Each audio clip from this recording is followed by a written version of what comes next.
ونص كيلو سكر. بس هو بيقول لها مقادير ال5 كيلو اهو. شويه زيت قد ده هم. يعني ربع زيت مثلا. ماشي. ويلا صل على النبي. ايه؟ طب ما تقول لنا مقادير مثلا 2 كيلو دقيق كده. هتعملي 2 كيلو. 2 كيلو كوبايه كده اهوت سكر. 2 كيلو دقيق وربع سكر مثلا. ربع سكر. ماشي. وربع زيت. ماشي. كده بقى انتوا بتعملوا ايه؟ كده ده فرد ده. بيفرد العيش اهوت على قد الرغيف اللي هم عاوزينه. احنا عجلنا الاول بعد كده ايه وسبته. السلام عليكم ورحمه الله وبركاته، ازيكم عاملين ايه؟ يا رب تكونوا كلكم بخير وفي احسن صحه وسعاده وراحه بال. فيديو جديد وفرح جديد في الارياف، وفيديو بطعم ورايح زمان. هجيب لكم بقى فرح النهارده، فرح ما حصلش. احنا دلوقتي في الريف، في قريه جنبنا في قلب الريف. فرح ان شاء الله بروايح زمان، والفرح هتنبسطوا منه قوي، وهجيب لكم كل حاجه. خليكم معايا. دي افراح الفلاحين، ده مكان الفرح اهو، النصبه بتاعت الفرح اهي. هجيب لكم بقى العيش بتاع الافراح من الاول اهو. ده العيش بتاع الافراح. قول لنا بقى انت حطيت ايه في العجين؟ ده اللي بيعجبك. حطيت ايه في العجين؟ نص شكاره وكيلو ونص سكر ونص باكو خميره. ودلوقتي حالا لسه حاطط نص ازازه زيت و2 كيلو لبن اهو. اللي عايز يعمل بقى يعمل مقادير. والعجينه هوريها لكم برده دلوقتي. بصوا بقى، ده اللي بيخبز اهو، عشان لو حد عايزه في مناسبه، في فرح، في اسبوع، في اي حاجه. ده اللي بيجي بالفرن بتاعه بالعجان بكل حاجه، بيخبز لكم العيش وبيطلع العيش على طول على الاكل على طول. العيش بيطلع سخن، العيش اللي بيشوفوه في الافراح. قول بقى رقم التليفون عشان لو حد عايز. 010 16 55 7830. يظهر مرة. ومعاه برضو 012. قول الرقم الثاني 012 82 90 9644. اللي عاوزه في اي مناسبه، في اي فرح، في اي حاجه اهو. ودي افراح الفلاحين زي ما انتم شايفين، والفرن بتاعنا. بصوا بقى الناس، بصوا الفلاحين اللي عمال يقول الفلاحين اهي. الفلاحين رجاله. الله يخليك. الفلاحين رجاله. الله يبارك لك. اي حد عايزهم بقى هم. الله يخليك. ده المكبس برضو اهو، كنا صورناه الفرح اللي فات. دي صينيه كده بتخلي الرغيفه كلها قد بعضها اهي كده بقى. هما بيلفوا ما هو بيقلبها اهي. هي كده حددت الرغيفه حجمه قد ايه. كده هديه 60 جرام. اتفضلي تعالي. عايزه ايه؟ بصوا هو بيحطها اهي. انا عايزه بدل 5 كيلو دي اعملهم ازاي؟ عشان عايزه اعمل سندوتشات ماشي. خشي على القناه بتاعتي واتفرجي. حاضر. بس كده المكبس اهو. صلي على سيدنا النبي على الصلاه والسلام.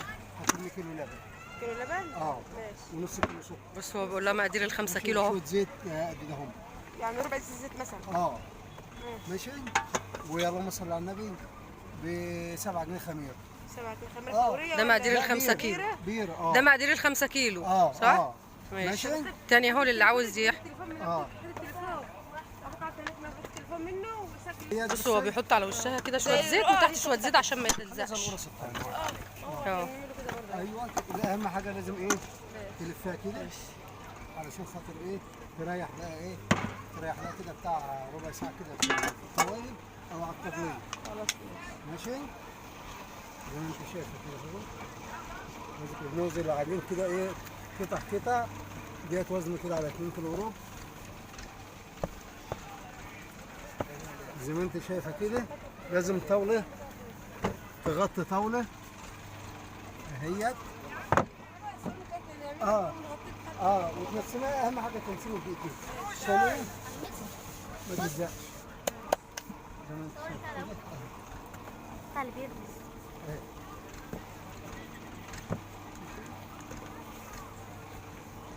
كده بقى انتوا بتعملوا ايه؟ كده ده فرد ده. بيفرد العيش اهوت على قد الرغيف اللي هم عاوزينه. احنا عجلنا الاول بعد كده ايه وسبته خمر شويه.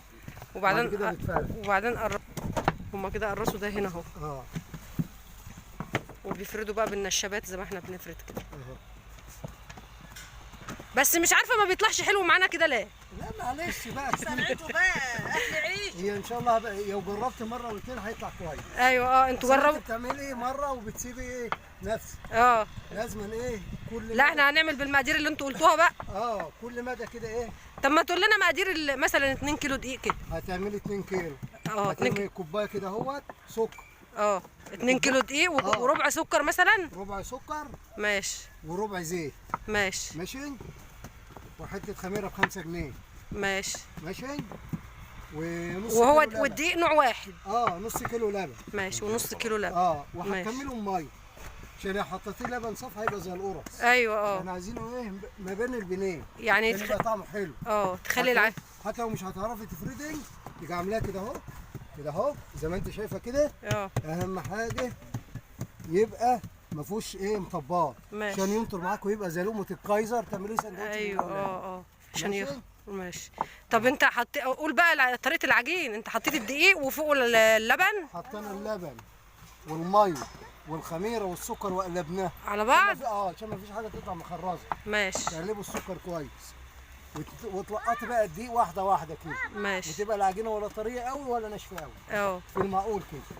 وتيجي لفه بقى مستريحه. هي العجينه بتبقى داخله على اللينه شويه. احنا بصراحه ما بنيجي نعمله ما بيبقاش لين قوي كده. عشان تعرفي تشيليه.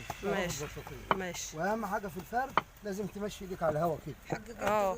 يعني لازم. طب انت اما قرصت العجين ده سبته قد ايه؟ سبته كده بالظبط 7 دقايق. ماشي. 7 دقايق ارتاح بس. ماشي. انا شربت كوبايه شاي. خلاص ماشي. والعيش اهو واما تيجي تخبز بقى هاجي لك تاني. ماشي. ماشي. هما كده بيجهزوا الصوانه اهو بتاع الفرح. بصوا هما هيفرشوا الارض كده سجاد وفوق السجاد زي طبالي كده صغيره يحطوا عليها المشروبات بقى والفول والحاجات اللي هي التسالي دي. وهنا عاملين المسرح اهو. هنا الحته ديت بيعملوها بيحوطوا حوالين الحته اللي فيها الحريم. ده فاصل اهو ما بين الحريم والرجال. ده الفاصل ده يبقى ما بين الحريم والرجال. بقى المسرح بقى اهو ومنظره جامد. هنا بقى هيفرشوا مش سجاد بقى. هنا هيحطوا كراسي كده ورا بعضها للحريم. بصوا المسرح اهو. المسرح اهو. بص ده بيفرشوا دي المشايه اللي العروسه بقى تمشي عليها اول ما تيجي ان شاء الله. دي المشايه اللي في النص. والقعده الفلاحي بقى. بصوا وهنا هيحطوا بتاع الشيلت كده زي دي اهي. دي الشيلت اهي.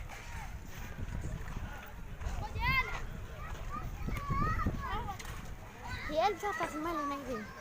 ده بقى بتاع الشاي والقهوه والبتاع اللي ورا ديت. ده فنطاس ميه. في ميه يعني. وهنا ديت الكوشه بتاعت العروسه اهي. او الدخله زي ما بيقولوا. الدخله والكوشه بقى اللي هي اللي فوق المسرح.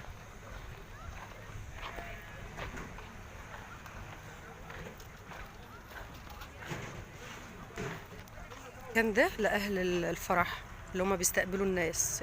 شويه الكراسي دول لاهل الفرح. انا مش بصور بس العزال، لا انا بصور لكم برضو البيوت والحاجات برضو الجولات القديمه اللي انتوا بتحبوها. برضو جميزه اهي. يعني انا مش بصور العزال بس، انا بصور لكم اجواء فلاحي اصيله. والبيوت القديمه دي برضو يعني انا بصور لكم الحاجات اللي انتوا بتحبوها. هم جنبين. انا اشتري شقه الناس والله بكره يعني الصبح لله احنا اتفقنا على حاجه الصبح لله يا ماما نصيب والله اللي في نصيب حاجه بيشوفوها هي حاجه تاكلوا لحمه متعبه ما بتاكلوش لحمه بتعمل قسم بالله. ده هي بتعض عضه تطلع حته من جسمها. ده هي ده هو هواين عننا شوي وماسكين بعض مش بعض اللي بالخرابيش. ده لا كل يا بنتي ما بنش جاي